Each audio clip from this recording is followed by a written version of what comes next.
स्वागत है आप सभी का एजुकेशनल स्टोरी चैनल में। और अगर आप हमारे चैनल में नए हैं तो चैनल को सब्सक्राइब ज़रूर करिएगा। और आज की कहानी है मालती जोशी जी की कहानी बहुरी अकेला। चलो तो कहानी को शुरू करते हैं। स्टाफ रूम में गर्मा गर्म बहस चल रही थी। मुझे देखकर क्षण भर को ऐसा सन्नाटा खिंच गया कि मुझे लगा कि कहीं बहस का मुद्दा मैं ही तो नहीं हूँ। तभी मिसेस झा ने कहा, लो ये आ गई मिस स्मार्टी, इन्हें भेज दो, बहुत काबिल आइटम है, कैसी भी सिचुएशन हो ब्रेवली हैंडल करती है। मिसेस सक्सेना मुँह बनाकर बोली, वे दिन गए मिसेस झा, आप तो ये मिस प्रिविलेज्ड हैं, इन्हें कोई हाथ भी नहीं लगा सकता। क्या हुआ भाई, सुबह सुबह मुझ पर इतनी कृपा दृष्टि क्यों हो रही है? मैंने आखिर पूछ ही लिया। अरे हम गरीब क्या कृपा दृष्टि करेंगे, कृपा दृष्टि तो आप पर मैडम की है, इसलिए तो तुम्हें कोई असाइनमेंट नहीं दिया जा सकता, खासकर संडेज को। मिसेस सक्सेना कुटिलता से आंखें नचाकर बोली, कुछ पता भी तो चले कि माजरा क्या है। मैंने कुर्सी खींचते हुए कहा। उत्तर में सबने एक साथ बोलना शुरू किया। बड़ी देर बाद मेरी समझ में आया, उसका सार यह था कि शुक्रवार को एमए फाइनल की लड़कियां अजंता एलोरा जा रही हैं, पर इंचार्ज मिसेज गुप्ता के ससुर जी आज अचानक कूच कर गए। अब सवाल यह है कि उनके स्थान पर किसे भेजा जाए। सबकी अपनी परेशानियां थीं। मिसेस सक्सेना की बिटिया वायरल में पड़ी थी। रविवार को किरण के देवर की सगाई थी। मिसेज कृपाल की सास पैर में प्लास्टर बंधवाकर पड़ी थी। खंडेलवाल के पूरे दिन चल रहे थे। दास गुप्ता के दोनों बच्चों के सोमवार से टर्मिनल से शुरू हो रहे थे और बिसारिया पहले से छुट्टी पर थी। स्टाफ में 2-3 अति बुजुर्ग सदस्य थे जिन्हें इस मिशन पर भेजना बेकार था। एकाएक मुझे याद आया, विभा तो जा रही है ना, या उसके यहाँ भी कोई प्रॉब्लम है? विभा तो जा रही है, पर वह तो खुद बच्ची है, लड़कियों को क्या संभालेगी? कोई जिम्मेदार व्यक्ति भी साथ होना चाहिए, और तुम्हें कोई हाथ नहीं लगा सकता। मैडम की चहेती हो। उनकी सख्त हिदायत है कि अंजू शर्मा को छुट्टी के दिन कोई काम न सौंपा जाए। देर से शादी करने का यही तो फायदा है, सबकी सिंथैली मिल जाती है। मैं चकित सी देखती रह गई। ये सबकी सब मेरी कुलीग्स थी, सालों से हम साथ काम कर रहे थे। हमेशा कैसी सेहत घुली बातें करती है। आज पता चला कि सबके मन में कितना जहर भरा हुआ है। उन सबके पास व्यवस्थाओं की एक लंबी लिस्ट थी। एक में ही फालतू नज़र आ रही थी, पर उनके शब्दों में प्रिविलेज थी, इसलिए सबकी जबान पर जैसे कांटे उगाए थे। भला हो मुझे मिसेज देश पांडे का मेरा पक्ष लेते हुए बोली, अभी तक तो यही बेचारी सारी बेगार हो रही थी, अब इसके साथ मैडम थोड़ी सिंपैथेटिक हो गई हैं तो तुम लोगों को जलन हो रही है। अरे यह तो सोचो कि इतने देर से उसने शादी की है, पति भी साथ नहीं रहते, एक छुट्टी के दिन ही मेला मुलाकात हो पाती है, वह भी तुम लोगों से देखी नहीं जाता। उनकी बुजुर्गियत का ख्याल करके सब चुप हो गए, पर सबके चेहरों पर यह भाव था कि इसने देर से शादी की है तो उसका खामियाजा हम क्यों भुगतें। मिसेस सक्सेना से तो आखिर रहा नहीं गया, बोली, आंटी अब साल भर तो हो गया, इतना तो कोई नई नवेली बहू को भी नहीं सहेजता। मेरा तो जैसे खून खौल गया। आप लोग यही चाहती हैं कि इस बार मैं लड़कियों के साथ जाऊं, तो चली जाऊंगी, इसके लिए इतने तानों उलानों की क्या ज़रूरत है? और मिस्टर हैवी, उनका क्या होगा? उसकी चिंता आपको क्यों हो रही है? That is my problem. उसी तैस में मैं मैडम के कमरे में चली गई और कह दिया कि मिसेज गुप्ता ना आने से कोई परेशानी हो रही हो तो मैं तैयार हूँ। वे कुछ देर तक मुझे देखती रही, फिर बोली, it is very sporting of you. दरअसल मैं तुम्हें बुलाने का सोच ही रही थी। अकेले विवाह पर तो भरोसा नहीं किया जा सकता ना। तो आप इतना संकोच क्यों करती हैं ma'am? You are the boss. आप जिसे कहेंगी उसे जाना ही पड़ेगा। आप नहीं जानती आपके इस सौजन्य का लोग कितना गलत अर्थ निकालते हैं। I don't care. मैं तो सिर्फ शर्मा जी के बारे में सोच रही थी। मैं 4-5 बार उन्हें बतला चुकी हूँ कि वे मिस कश्यप हैं, शर्मा नहीं, पर उन्हें याद ही नहीं रहता। अब तो मैंने टोकना भी छोड़ दिया है। इसलिए उनके सुर में सुर मिलाकर कहा, आप शर्मा जी की चिंता ना करें, मैं उन्हें फ़ोन कर दूंगी। वे भी सरकारी नौकर हैं, ड्यूटी का मतलब समझते हैं। Okay and good luck to you. घर लौटते समय बहुत हल्का महसूस कर रही थी। मेरे प्रस्ताव के बाद मैडम के चेहरे पर जो राहत के भाव उभरे थे, उनसे बड़ी संतुष्टि मिली थी। पर ईमानदारी की बात यह थी कि उनसे भी ज़्यादा राहत का एहसास मुझे हो रहा था। पिछले 2 हफ्ते श्रीमान जी नहीं आए थे। आखिरी बार जिस मूड में यहाँ से गए थे, लगता था इस बार भी नहीं आएंगे। 2 रविवार लगातार मैं पड़ोसियों की प्यार सभी पूछताछ से तंग आ गई थी। इस हफ्ते फिर वही सब दोहराना संकट लग रहा था। शायद इसीलिए आगे बढ़कर मैंने यह जिम्मेदारी ले ली थी। मुझे एक बहाना चाहिए था, सो मिल गया। कभी कभी लगता है मैंने नाहक शादी की। जिंदगी अच्छी भली गुजर रही थी, ना कोई टेंशन था ना पछतावा। बस एक शादी की चिंता थी जो मुझसे ज़्यादा मेरे भाइयों को खाए जा रही थी। अपनी भरी बुरी गृहस्थियों के बीच बेचारे एक अपराध बोध के साथ जी रहे थे। बड़े भैया की पिंकी के बीए कर लेने के बाद तो सबके सब जैसे एकदम व्यग्र हो उठे। कम से कम उसकी शादी से पहले मेरी हो जाना जालिमी थी। सो श्रीमान कश्यप को घेरा गया। 10 और 12 साल के 2 बच्चे के बाप से शादी करना मेरे लिए कतई रोमांचक नहीं था। पर भाई आश्वस्त थे कि मुझे अपना एक घर मिल गया है। पर उस घर से जुड़ कहाँ पाई, किसी ने मौका ही नहीं दिया। शादी के बाद 4-5 दिन रही थी। बाद में दीपावली पर लक्ष्मी पूजन के लिए गई थी। बस छुट्टियों में वे मुझे 1-आध महीना घुमाने ले गए थे। 1 महीना मुझे भाइयों के पास रहने के लिए कह दिया था।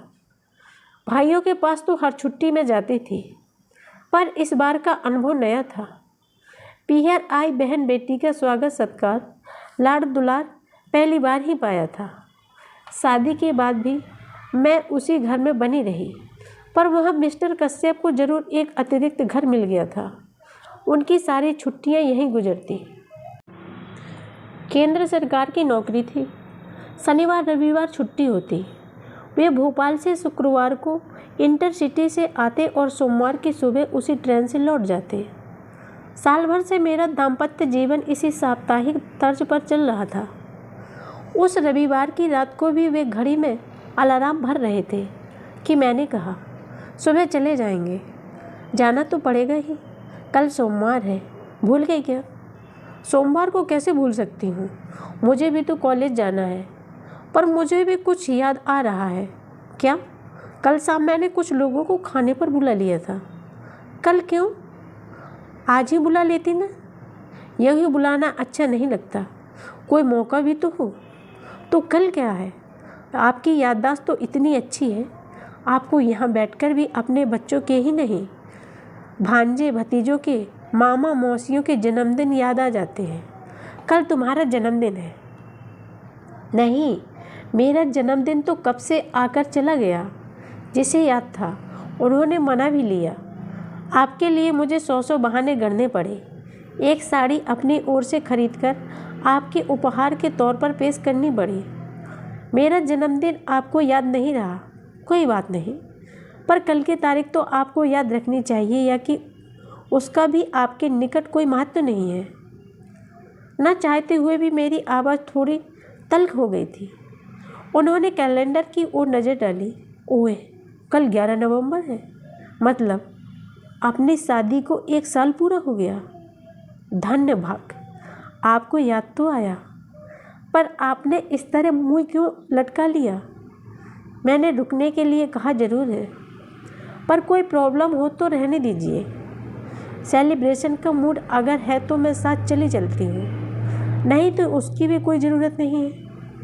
तुम चलना चाहो तो ज़रूर चलो, उन्होंने कहा, पर स्वर में कोई आग्रह नहीं था। सेलिब्रेशन का तो ऐसा है कि बच्चों की परीक्षाएं चल रही हैं। मंगलवार को रौनक का गणित का पेपर है, इसीलिए मेरा कल जाना ज़रूरी है। सेलिब्रेशन से मेरा मतलब किसी पार्टी से नहीं था। हम सब मिलकर बाहर खाना खा सकते थे या एक आध पिक्चर देख सकते थे। बच्चों की परीक्षाएं चल रही हैं तो कोई बात नहीं, हम लोग दिन भर साथ ही रह लेते। यह प्रस्ताव आपकी ओर से आता तो मैं उतने ही में खुश हो जाती, पर आपको तो याद ही नहीं था। आपको अम्मा जी के ठाकुर जी तक की याद रहती है। पिछली रामनवमी और जन्माष्टमी पर श्रृंगार का सारा सामान आप यहीं से ले गए थे। बस आपको मेरा जन्मदिन या अपनी शादी की सालगिरह याद नहीं रही। बार बार बच्चों का अम्मा का ताना क्यों दे रही हो? वे लोग मेरी जिम्मेदारी हैं और मैं क्या हूँ, सिर्फ ज़रूरत? कैसी ज़रूरत, यह भी बताना पड़ेगा। कुछ देर तक कमरे में भीषण स्तब्धता छाई रही। फिर मैंने ही कहा, आप बच्चों के सामने एक आदर्श पिता बने रहना चाहते हैं, इसलिए मुझे तरजीह नहीं देते, जानती हूँ। इसीलिए आज तक आपने मेरे स्थानांतरण के लिए प्रयत्न नहीं किया। आश्चर्य तो यह है कि अम्मा जी ने भी कभी इसके लिए जोर नहीं दिया। Please leave my mother alone. मैं कोई उन्हें गाली छोड़े ही दे रही हूँ। एक बात कह रही हूँ, कोई भावुक महिला होती तो कहती, बहू अब तुम आकर जल्दी से अपना घर भर संभालो और मुझे छुट्टी दो। पर वे बड़ी प्रैक्टिकल है, उन्हें यही व्यवस्था रास आ गई है। घर का उनका एक छत्र शासन में भी बना रहता है और बेटे को कोई परेशानी भी नहीं होती। वह आदर्श बेटा बना रहता है, आदर्श पिता बना रहता है और उसकी साप्ताहिक आनंद यात्रा भी निर्विघ्न चलती रहती है। आनंद यात्रा? वाह, तुम क्या सोचती हो? तुम कोई हुस्न परी हो जिसके लिए मैं दीवाना वार चला आता हूँ? धक लगा जैसे किसी ने कलेजी पर एक भूसा जड़ दिया हो। बड़ी मुश्किल से मैं उस पीड़ा को जब्त कर पाई। फिर अत्यंत कसैली स्वर में कहा, मैं हुस्न परी होती तो 34 साल तक अनब्याही न बैठी रहती और ना ही 2 बच्चों के बाप से शादी करती। यह बात कहने के साथ ही मैं दीवार की ओर मुँह करके लेट गई थी। इस कारण उनका चेहरा नहीं देख पाई, पर वह जरूर स्याह पड़ गया होगा। वे उस रात कब कहाँ सोए मैं नहीं जानती। सुबह अलार्म बजा था पर मैं नहीं उठी। उन्होंने शायद अपने से ही चाय बनाई थी, पर मैं दम साधी पड़ी रही। जाते समय उन्होंने मुझे आवाज़ दी भी तो पता नहीं। सुबह उठी तो लगा जैसे एक भयानक स्वप्न देखकर जा रही हूँ। उसके बाद आज तीसरा शुक्रवार है, जनाब की कोई खबर नहीं। रूठ कर गए हैं, सोचा होगा मना लेगी, पर हम उस मिट्टी के नहीं बने हैं। बल्कि गुस्सा तो मुझे होना चाहिए था, अपमान तो मेरा हुआ है। सच तो यह है कि उनके ना आने से मुझे राहत ही मिली थी, क्योंकि मुझे लग रहा था कि अब उस व्यक्ति का स्पर्श या सामीप्य सहन नहीं कर पाऊंगी। सुबह बैग भर रही थी कि फ़ोन खड़का। मैं बोल रहा हूँ, मैं कितना ज़बरदस्त अहम है, जैसे आवाज़ सुनते ही पहचान लिए जाएंगे। अच्छा आप हैं, कहिए। हम लोग रात को 9 बजे तक पहुँच रहे हैं। फ़ोन इसलिए किया कि खाना बनाकर रख सकूं। पिछले 2 शुक्रवार से मेरा खाना बर्बाद हो रहा था, पर मैंने उसका जिक्र ना करते हुए कहा, हम लोग मतलब बच्चे भी साथ आ रहे हैं, इसलिए बस से आ रहा हूँ। ट्रेन बहुत लेट पहुँचती है। मैं पशु पीस में पड़ गई। मेरी चुप्पी से वे भी थोड़े विचलित हो गए। क्या हुआ? Any problem? कहो तो बच्चों को ना लाऊं। बड़ी मुश्किल से उन्हें राजी किया था। बच्चे आ रहे हैं तो दे आर मोस्ट वेलकम। लेकिन सचमुच एक प्रॉब्लम आ गई है। मैं आज शाम को अजंता एलोरा जा रही हूँ। प्रोग्राम बदल नहीं सकती। नहीं, क्योंकि यह प्लेजर ट्रिप नहीं है। कॉलेज की लड़कियों के साथ इंचार्ज बनकर जा रही हूँ। पर तुम ही क्यों? मैं क्यों नहीं? पिछले साल भर से तो उन्होंने मुझसे कोई काम नहीं लिया।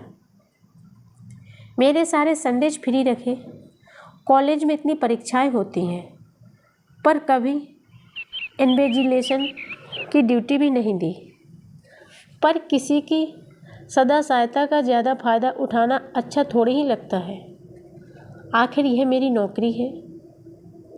इस बार उधर चुप्पी छाई रही। फिर 2 हफ्ते से आप आए नहीं थे, तो मैंने सोचा इस बार भी नहीं आएंगे। मैं 2 हफ्तों से नहीं आया तो तुमने कोई खोज खबर भी तो नहीं ली। एक बार फ़ोन ही कर लेती।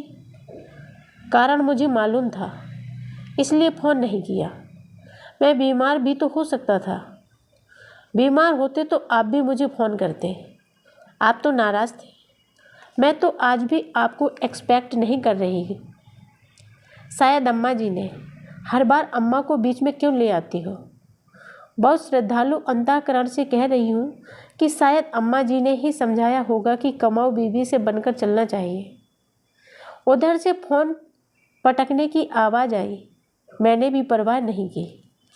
अगर आप कड़वी बात कहते हो तो सुनने का भी हौसला रखो। जब सुन नहीं सकते तो कहते क्यों हो? कॉलेज से लौटते हुए अचानक ख्याल आया कि सफ़र के लिए कुछ ज़रूरी चीज़ें ले लूँ। घर की ओर मुड़ने की बजाय मैं बाजार की ओर मुड़ गई।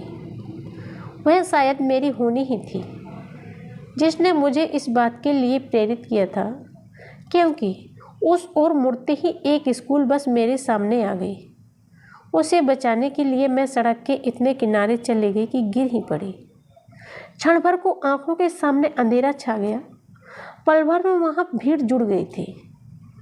4 सहृदय लोगों ने मुझे स्कूटर के नीचे से निकाला और पास के अस्पताल में पहुँचाया। मैंने तुरंत एक फ़ोन पड़ोस में किया और एक कॉलेज में। नीतू और उसकी मम्मी फ़ौरन दौड़ी चली आई और पूरे समय मेरे साथ बनी रही। कॉलेज में फ़ोन करने का मेरा उद्देश्य सिर्फ यह था कि वे लोग मेरे भरोसा ना करें। पर खबर मिलते ही प्रिंसिपल मैडम भी 2-3 लोगों के साथ आ गई और जाते समय अपनी कार वहीं छोड़ गई। रात 10 बजे जब घर लौटी तो मेरे दाएं हाथ में प्लास्टर था।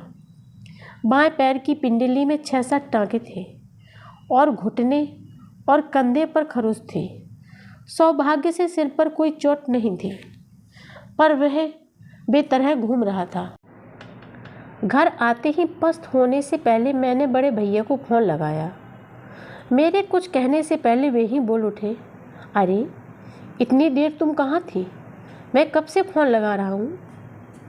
उनके स्वर में उल्लास फूटा पड़ रहा था। मैंने अपनी बात कुछ देर को मुलतवी करके कहा, थोड़ा बाजार तक गई थी। पर आप मुझे क्यों ढूंढ रहे थे? अरे वो बीकानेर वाली पिंकी को देखकर गए थे ना, उनके यहाँ से आ गई है। अरे वाह, बधाई। लड़का 3 महीने के लिए जापान जा रहा है, इसलिए माँ के साथ एक बार मिलने आ रहा है। मेरी इच्छा थी कल तुम दोनों भी आ जाते तो लड़के को देख लेते। दरअसल क्या है भैया कि मैं कॉलेज के साथ टूर पर जा रही थी, तो इन्हें आने के लिए मना कर दिया था। कब जा रही हो?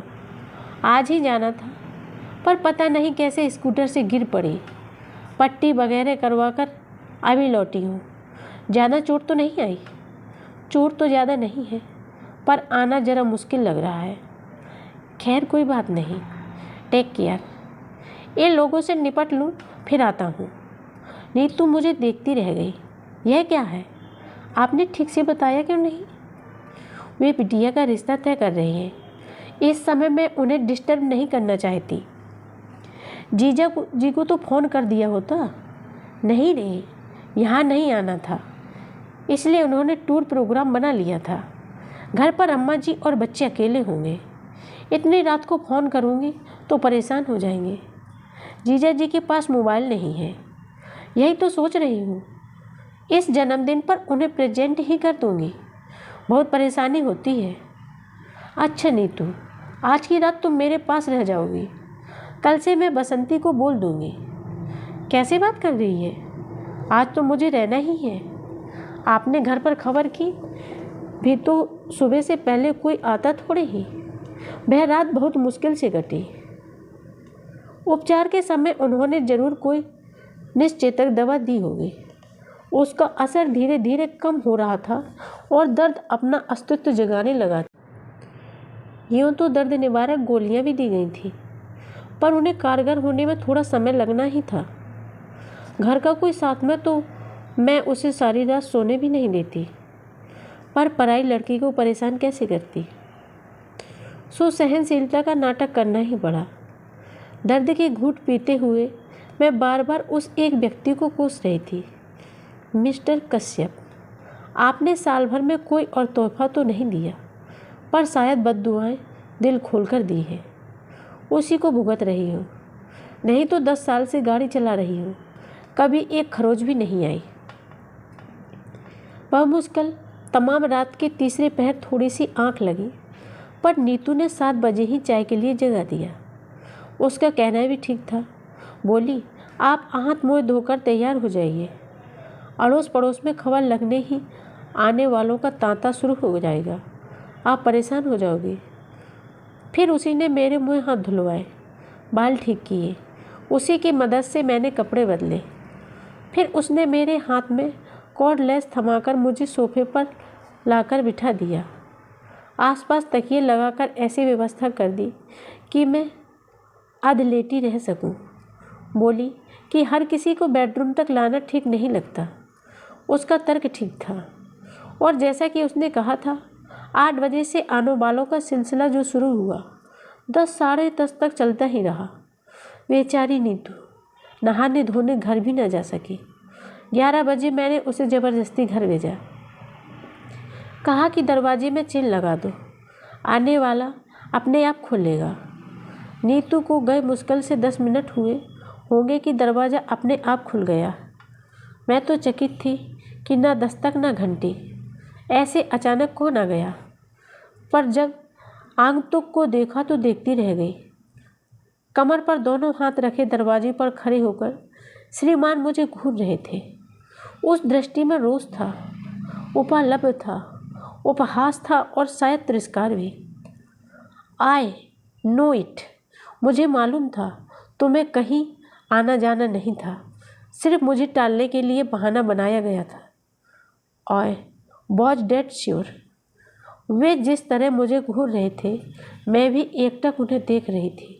मेरी आंखों में उपलब्धि की मात्रा शायद ज़्यादा गहरी थी, क्योंकि थोड़ी देर बाद उन्होंने अपनी नज़रें फेर ली। उनकी नज़रें हटते ही मैंने कॉर्डलेस पर पड़ोस का नंबर मिलाया। सॉरी नीतू डार्लिंग, मुझे फिर से कष्ट दे रही हूँ, पर क्या है कि तुम्हारे जीजा जी आ गए हैं।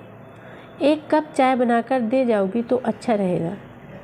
मेरे लिए पड़ोसियों को कष्ट देने की कोई ज़रूरत नहीं है, उन्होंने कसैले स्वर में कहा। अब वे दरवाज़ा छोड़कर सामने कुर्सी पर बैठ गए थे। अगर घर में चाय बनने में कोई प्रॉब्लम है तो मैं बाहर पी सकता हूँ। वैसे भी मैं यहाँ रुकने वाला नहीं हूँ, सिर्फ देखने चला आया था। मैं भी उन्हें चाय पिलाने के लिए बहुत व्यग्र नहीं थी, बस चाहती थी कि इस समय हम दोनों के बीच में कोई तीसरा आकर बैठ जाए। मुझे पता था कि जीजा जी का नाम सुनते ही नीतू दौड़ी चली आएगी, और वही हुआ। 5 मिनट में नीतू 2 कप चाय लेकर हाजिर हो गई। हाय जीजा जी, नीतू ने चहककर स्वागत किया और हुलस कर पूछा, आपको कैसे पता चला? दीदी तो फ़ोन ही नहीं कर रही थी। पता करवाने वाले का पता कर ही लेते हैं, इन्होंने कुटिल मुस्कान के साथ कहा। बेचारी नीतू इनका मंतव्य समझ नहीं पाई। अपनी ही रो में बोली, मम्मी यही तो कह रही थी कि दिल से दिल को राय होती है, फ़ोन करने की क्या ज़रूरत है। फिर इन्हें चाय पकड़ाते हुए मुझसे बोली, दीदी अब आप भी उठकर जरा सी चाय पी लो, सुबह से बोल बोलकर दिमाग चकरा गया होगा। वह मुझे सहारा देकर उठाने लगी और इनके चेहरे का रंग बदलने लगा। मेरी अधलेटी मुद्रा को वे अनादर का प्रदर्शन समझ रहे थे। अब उन्हें कुछ कुछ समझ में आ रहा था। उठने की प्रक्रिया में जब मेरा शॉल कंधे से खिसक गया तो ब्लास्टर पर उनकी नज़र पड़ी। अरे ये हाथ को क्या हो गया? गनीमत है कि सिर्फ हाथ ही टूटा है।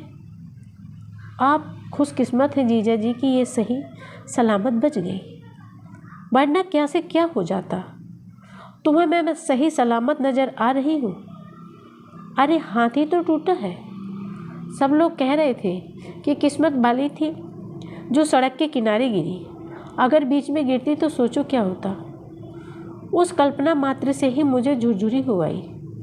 मैंने नीतू से कहा, थोड़ी हेल्प कर दोगी तो भीतर जाकर थोड़ा लेट लूँगी।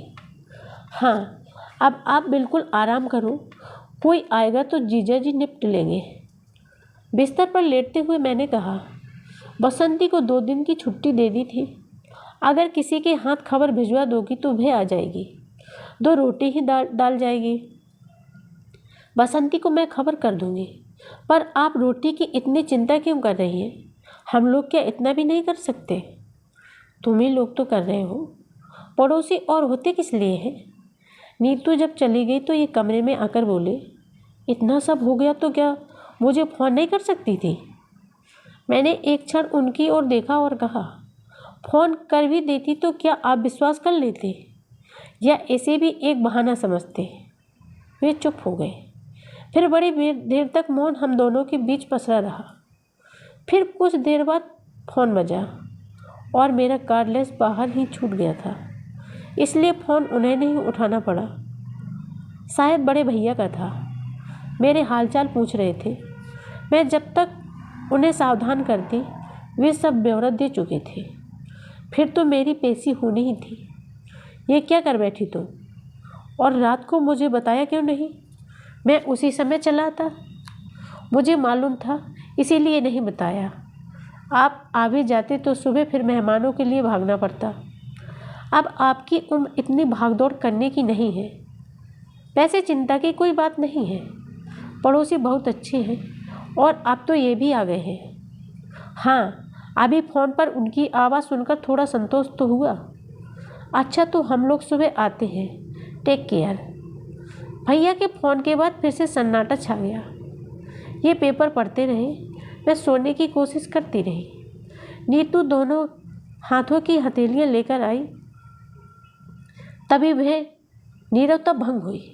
नीतू बोली, मम्मी तो कह रही थी जमाई जी को यहीं बुला लो, ठीक से खा लेंगे। पर मैंने कह दिया कि दीदी अकेले बोर हो जाएगी, वो अच्छी हो जाए फिर दोनों को एक साथ बुलाकर खूब खातिरदारी कर लेना।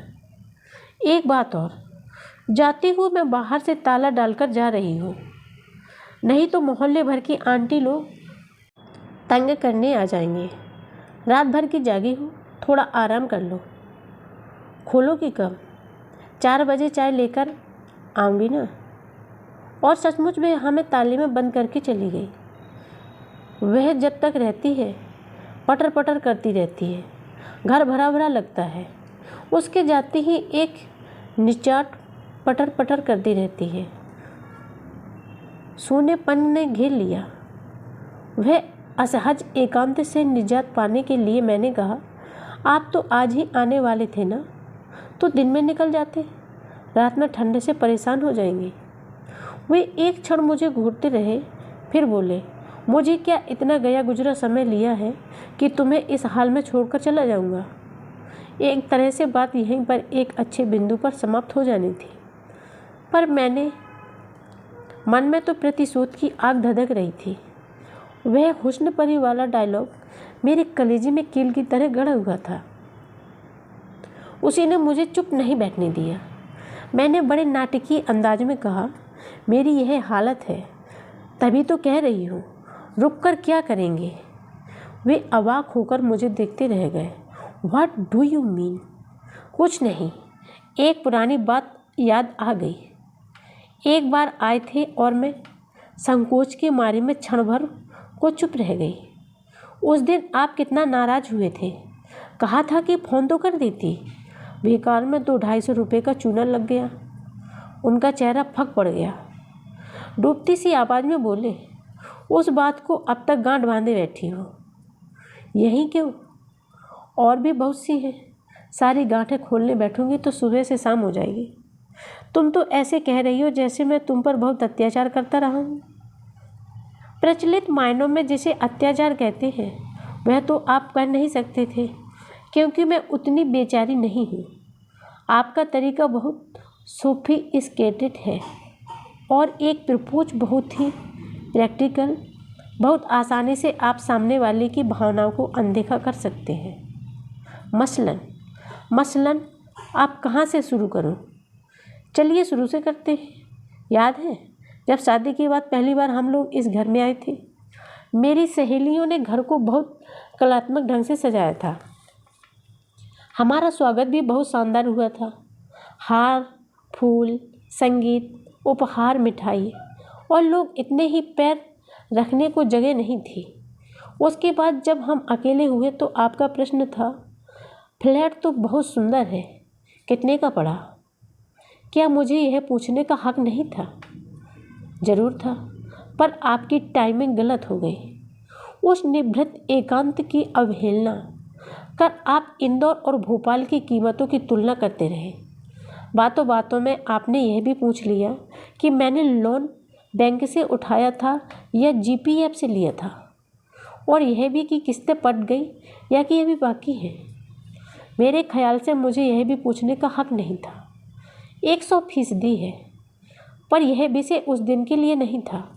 मुझे मालूम है मेरी शादी में मेरी नौकरी, मेरा वेतन, मेरा फ्लैट प्लस पॉइंट्स थे, पर वे ही अहम मुद्दा होकर रह जाएंगे और मैं गौर हो जाऊंगी। यह नहीं सोचा था। अगली बार आप जब आए तो आपने नॉमिनेशन के बारे में पूछा था। मैंने दोनों भाइयों के बेटों को फ्लैट और जीपीएफ के लिए नॉमिनेट किया हुआ था। आपने कहा कि अगर नामांकन बदलना है तो फुर्ती करनी होगी, नहीं तो बाद में बहुत परेशानी होती है। इसमें गलत क्या था? सरकारी दफ्तर में काम करता हूँ, रोज़ देखता हूँ कि लोग बाद में किस तरह परेशान होते हैं। मैं भी जानती हूँ, पर महीने भर पहले ब्याही औरत भविष्य के सपने रखती है।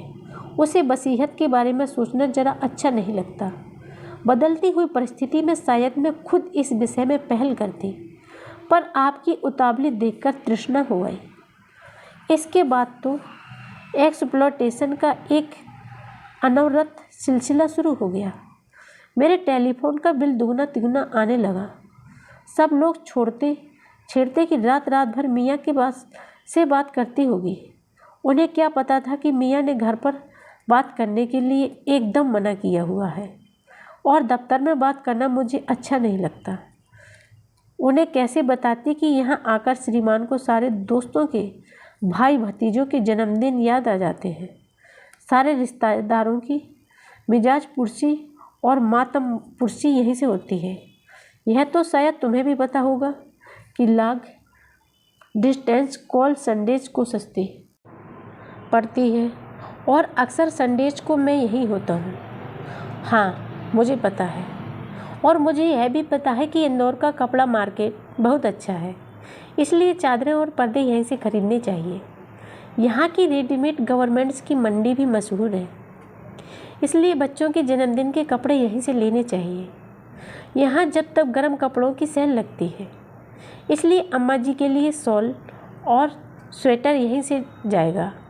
इसके अलावा और भी फरमाइशें आइटम्स हैं, जैसे फरियाली सामान, नमकीन, राहुल के लिए कैमरा, एटलस, रीना के लिए बॉर्बी का सेट, कलर बॉक्स वगैरह। और मुझे यह भी मालूम है कि आपने घर पर यह भी नहीं जताया होगा कि फरमाइशें कौन पूरी कर रहा है। देखो, ज़्यादा एहसान जताने की ज़रूरत नहीं है। हिसाब लगा कर रखना, अगली बार आऊँगा तो सब चुकता कर जाऊँगा। हिसाब करने की ज़रूरत नहीं है, क्योंकि यह सब मैंने अपने घर के लिए, अपने बच्चों के लिए किया था। जिस तरह शादी के बाद यह घर आपका हो गया, मैंने सोचा कि वह घर भी अब मेरा ही है। इसलिए एहसान की कोई बात नहीं है, बात अधिकार की है। राहुल को जन्मदिन पर डांस करना था, आप यहाँ का म्यूजिक सिस्टम ले गए। बच्चों को गर्मियों में पिक्चर्स देखनी थी, आप यहाँ से VCD प्लेयर ले गए। बार बार बिजली गुल होने से बच्चों की पढ़ाई हर्ज होती है, इसलिए मेरा इमरजेंसी लैंप भी भोपाल पहुंच गया। मैं शिकायत नहीं कर रही हूँ, आपको अधिकार था और आपने उसका उपयोग किया, पर यह तो वन वे ट्रैफिक हो गया। मुझे तो कोई अधिकार मिला ही नहीं, मेरा तो सिर्फ एक्सप्लॉयटेशन किया गया। एक्सप्लॉयटेशन वाह है,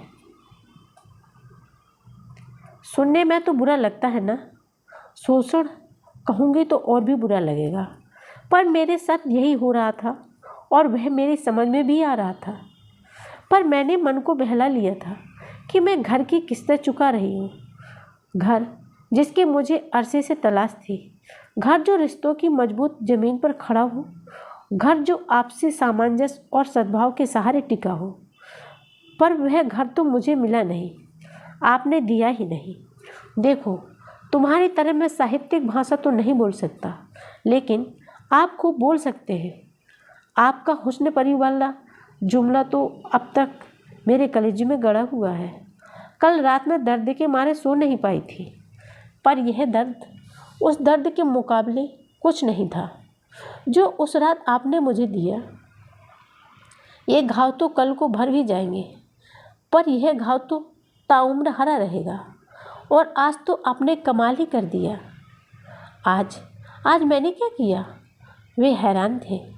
आज आप सिर्फ मेरे सच को परखने यहाँ चले आए। मान लो मैं चली ही गई होती तो आपकी क्या इज्जत रह जाती या मेरी ही क्या इमेज बनती। आपकी तो ये दूसरी शादी है, इतना तो आप भी समझती होंगी कि दाम्पत्य का आधार होता है विश्वास। और मिस्टर कश्यप, आपने उसे ही नकार दिया, फिर शेष क्या रहा? तभी दरवाज़ा खड़का। नीतू शायद चाय लेकर आई थी। हम दोनों अच्छे बच्चों की तरह चुपचाप बैठ गए। वैसे भी बोल बोलकर मैं इतना थक गई थी कि कुछ देर आंख बंद करके लेटने की जी चाह रहा था, और चाय पीकर मैं सचमुच लेट गई। नीतू बोली, जीजा जी शाम को क्या खाना पसंद करेंगे, बताइए।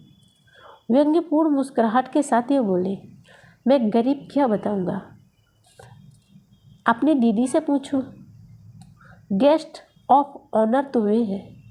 और इतना कहकर वे बाथरूम में घुस गए। नीतू थोड़ी देर बैठी बतियाती रही, पर मेरी ओर से कोई प्रोत्साहन न पाकर चुपचाप उठकर चली गई। वे फ्रेश होकर आए और बालों में कंघा फेरते हुए बोले, अच्छा तो मैं निकल रहा हूँ। मैंने प्रश्नार्थक नज़रों से उनकी ओर देखा। रतलाम बालों के आने तक रुकने का इरादा था, पर देखता हूँ उसकी कोई खास ज़रूरत नहीं है। तुम्हारे अड़ोसी पड़ोसी बहुत अच्छे हैं, खूब अच्छी सेवा टहल कर रहे हैं, मेरी वजह से बल्कि असुविधा ही हो रही है। और हाँ, तुम्हारी सारी चीज़ें अगली बार ले जाऊँगा, अगर आया तो वरना किसी के हाथ भिजवा दूँगा।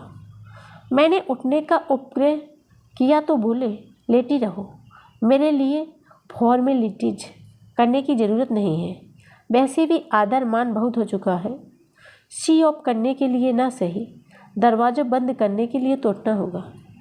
मैं लड़खड़ाते हुए उठ खड़ी हुई। लंगड़ाते हुए जब तक दरवाजे पर पहुंची, ये 2 मंजिल उतरकर बिल्डिंग के गेट तक पहुंच चुके थे। खिड़की से मैं उन्हें जाते हुए देखती रही। फिर मैंने बहुत मुश्किल से दरवाज़ा बंद किया। इतने से श्रम से भी मैं हाँफ गई थी। देर तक बंद दरवाजे से पीठ लगाए मैं निस्पंद सी खड़ी रही।